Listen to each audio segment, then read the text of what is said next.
వియత్నాంలో జరిగిన ఘోర బోటు ప్రమాదంపై మంత్రి కొల్లు రవీంద్ర తీవ్ర దిగ్భ్రాంతి వ్యక్తం చేశారు. ఈ ప్రమాదంలో 15 మంది మృతి చెందడంపై ఆయన సంతాపం తెలిపారు. మృతుల్లో మచిలీపట్నంకు చెందిన గెల్లి జయశ్రీ ఉండటం పట్ల విచారం వ్యక్తం చేశారు.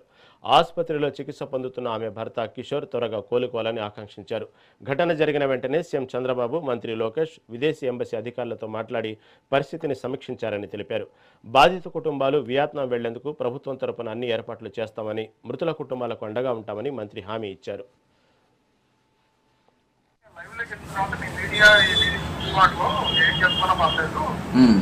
చెప్తున్నారు మీరు చెప్పట్లేదు ఏంటంటే ఏ సంగతులు అంటే మేము సప్లై చేస్తుంది ఐడి ఏమన్నా అడిగారు ఇచ్చే ఫార్వర్డ్ చేస్తున్నామండి.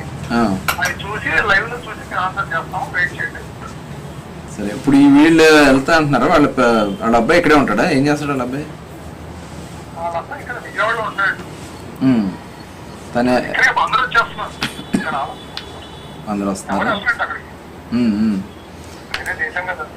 అదే ఇందాడా మురళి గారు అంటారు ఏంటంటే ఆయనను వాళ్ళ బామ్మర్ది వెళ్తా అని చెప్పి అన్నారండి అని చెప్పి అన్నారు. తెలియదండి, మా దగ్గర ఇన్ఫర్మేషన్ పలకరిస్తాకేం రావాలా?